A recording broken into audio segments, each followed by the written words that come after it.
जय माता दी भक्तों, आज हम सब मिलकर आरंभ करने जा रहे हैं माँ दुर्गा का पवित्र सप्तशती पाठ। कृपा करके मन को शांत कीजिए और श्रद्धा के साथ इस दिव्य पाठ को सुनिए। माँ दुर्गा सब पर अपनी कृपा बरसाएं। आज का अध्याय प्रारंभ होता है। पूर्वक कथा सुनो। सावर्णी महामाया की कृपा से इस मनवंतर के स्वामी बने। उसका भी हाल सुनो। पहले स्वारोचिष नामक राज्य था। वह प्रजा को अपने पुत्र के समान मानते थे, किंतु कोलारवधवंशी राजा उनके शत्रु बन गए। दुष्टों को दंड देने वाले राजा सूरत की उनसे भयंकर लड़ाई हुई। संख्या में अधिक होने पर भी राजा सूरत युद्ध में हार गए। जब वो अपने नगर लौटे, केवल अपने देश का राज्य ही उनके पास रह गया।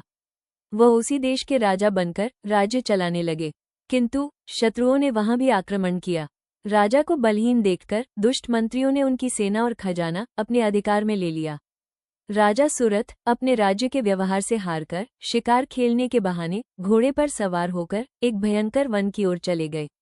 उस वन में उन्होंने महर्षि मेधा का आश्रम देखा।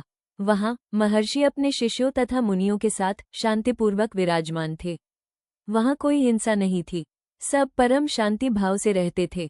राजा सूरत ने महर्षि को प्रणाम किया। महर्षि ने भी उनका उचित सत्कार किया। राजा सूरत महर्षि के आश्रम में कुछ समय तक ठहरे।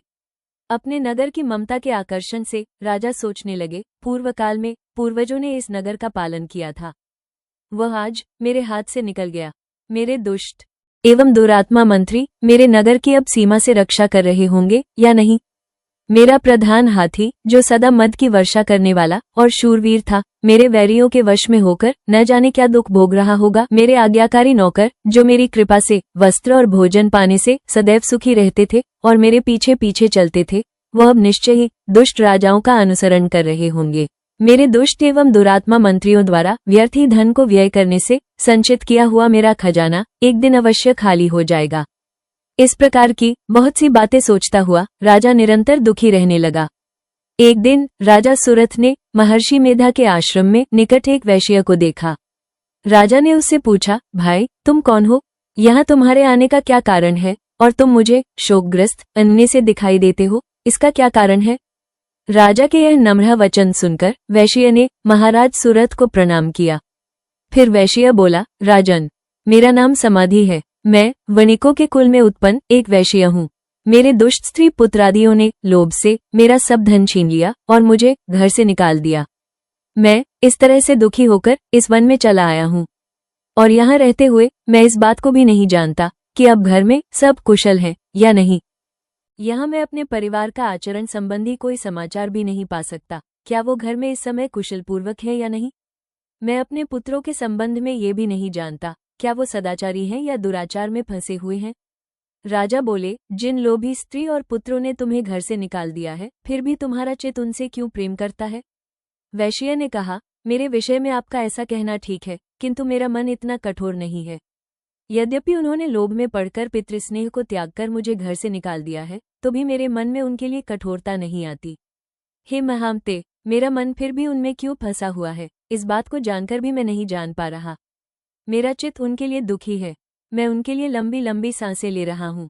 उन लोगों में प्रेम नाम की कोई भावना नहीं है, फिर भी ऐसे निस्नेहियों के लिए मेरा हृदय कठोर नहीं होता। महर्षि मार्कंडेय ने कहा, हे ब्रह्मन। इसके पश्चात महाराज सूरत और वो वैश्य दोनों महर्षि मेधा के समीप गए और उनके साथ यथायोग्य न्याय संभाषण किए। दोनों ने वाद विवाद आरंभ किया। राजा बोले, हे भगवन, मैं आपसे एक बात पूछना चाहता हूँ, सो आप कृपा करके मुझे बताइए। मेरा मन स्थिर नहीं है, इससे मैं बहुत दुखी हूँ।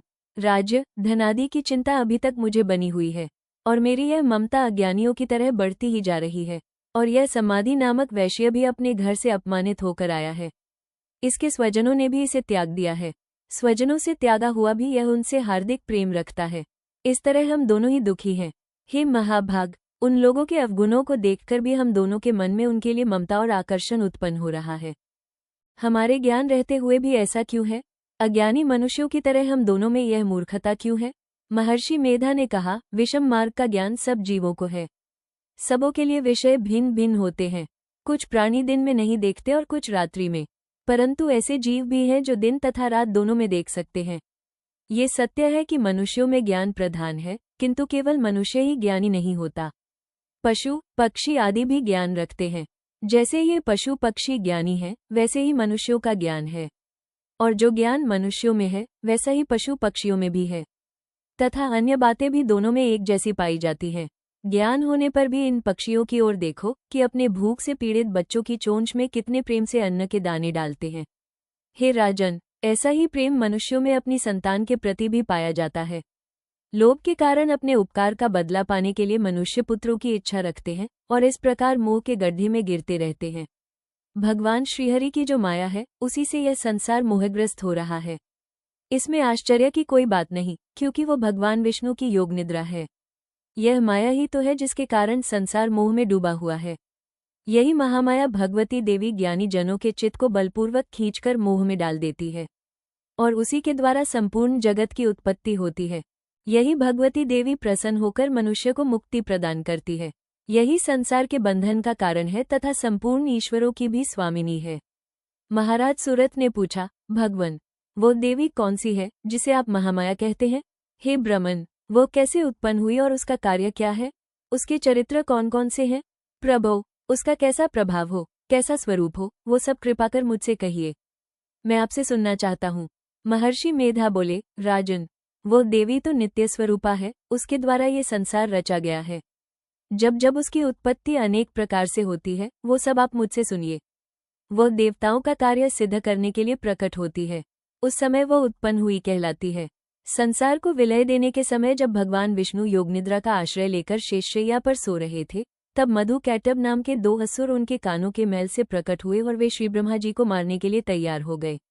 श्री ब्रह्मा जी ने जब उन दोनों को अपनी ओर आते देखा और यह भी देखा कि भगवान विष्णु योगनिद्रा का आश्रय लेकर सो रहे हैं, तो उन्होंने श्री भगवान को जगाने के लिए उनके नेत्रों में निवास करने वाली योगनिद्रा की स्तुति करने लगे। श्री ब्रह्मा जी ने कहा, हे देवी, तुम ही स्वाहा, तुम ही स्वधा और तुम ही वस्तार हो।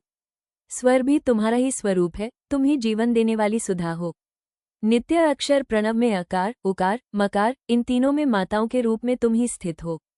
इनके अतिरिक्त जो त्रिबिंदुपत अविमात्रा है, जिसका विशेष रूप से उच्चारण नहीं किया जाता, हे देवी, वो भी तुम ही हो। हे देवी, संध्या, सावित्री तथा परमिनी तुम ही हो। तुम इस विश्व को धारण करने वाली हो। तुमने ही इस जगत की रचना की है और तुम ही इस जगत का पालन करने वाली हो। तुम ही कल्प के अंत में सबका भक्षण करने वाली हो। हे देवी, जगत की उत्पत्ति के समय तुम सृष्टि रूपा होती हो, पालनकाल में स्थिति रूपा हो और कल्प के अंत में संहार रूपा धारण कर लेती हो। तुम ही महाविद्या, महामाया, महामेधा, महारात्रि और मोहरात्रि हो। श्री ईश्वरी और बोध स्वरूपा बुद्धि भी तुम ही हो। लज्जा, पुष्टि, तुष्टि, शांति और क्षमा भी तुम ही हो। तुम खड्गधारिणी, शूलधारिणी, घोर रूपा हो तथा गदा, चक्र, शंख और धनुष को धारण करने वाली हो। बाण, भुशुंडी और परिग, ये भी तुम्हारे ही अस्त्र हैं। तुम सौम्य हो और सौम्यतर भी। यही नहीं, जितनी भी सौम्य और सुंदर वस्तुएं इस संसार में हैं, उन सबसे बढ़कर सुंदर तुम ही हो। पर और अपर, सबसे परे रहने वाली सुंदरता तुम ही हो। हे सर्वस्वरूपे देवी, जो भी सजीव पदार्थ है और उनमें जो शक्ति है, वो तुम ही हो। ऐसी अवस्था में भला तुम्हारी स्तुति कौन कर सकता है? इस संसार की सृष्टि, पालन और संहार करने वाले जो भगवान हैं, उन्हें भी जब तुमने निद्रा से वशीभूत कर दिया है, तो फिर तुम्हारी स्तुति कौन कर सकता है? मुझे, भगवान विष्णु तथा भगवान शंकर को शरीर धारण कराने वाली तुम ही हो। तुम्हारी स्तुति करने की शक्ति किसमें है? हे देवी, तुम तो अपने इन उदार प्रभावों के कारण ही प्रशंसनीय हो। मधु और कैटब भयंकर असुर हैं, इन्हें मोह में डाल दो और श्रीहरि भगवान विष्णु को भी जल्दी जगा दो और उनमें इन्हें मार डालने की बुद्धि भी उत्पन्न कर दो। महर्षि मेधा बोले, हे राजन, जब श्री ब्रह्मा जी ने देवी से इस प्रकार स्तुति की भगवान को जगाने तथा मधु और कैटब को मारने के लिए कहा, तो वह भगवान श्री विष्णु के नेत्र, मुख, नासिका, बाहु, हृदय और वक्षस्थल से निकलकर श्री ब्रह्मा जी के सामने खड़ी हो गई।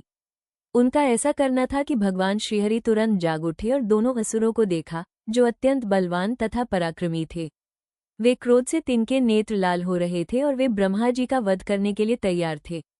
तब क्रोध होकर उन दोनों दुरात्मा असुरों के साथ भगवान श्रीहरि पूरे 5000 वर्ष तक लड़ते रहे। वे अत्यंत बलवान तथा पराक्रमी थे। दूसरी ओर महामाया ने भी उन्हें मोह में डाल रखा था। अतः वे श्री भगवान से कहने लगे, हम दोनों तुम्हारी वीरता से अत्यंत प्रसन्न हैं। तुम हमसे कोई वर मांगो। भगवान ने कहा, यदि तुम मुझ पर प्रसन्न हो तो अब तुम मेरे हाथों से मर जाओ। बस इतना सा ही वर मैं तुमसे मांगता हूँ। यहाँ दूसरे वर से क्या प्रयोजन है? महर्षि मेधा बोले, इस प्रकार जब वे धोखे में आ गए और अपने चारों ओर जल ही जल देखा, तो भगवान श्रीहरि से कहने लगे, जहाँ पर जल न हो, सूखी जमीन हो, उसी जगह हमारा वध कीजिए। महर्षि मेधा कहते हैं, तथास्तु। तब भगवान श्रीहरि ने उन दोनों को अपनी जांघ पर बिठाकर उन दोनों के सिर काट डाले। इस प्रकार ये देवी श्री ब्रह्मा जी की स्तुति पर प्रकट हुई थी। अब तुमसे उसके प्रभाव का वर्णन कर रहा हूँ, सो सुनो।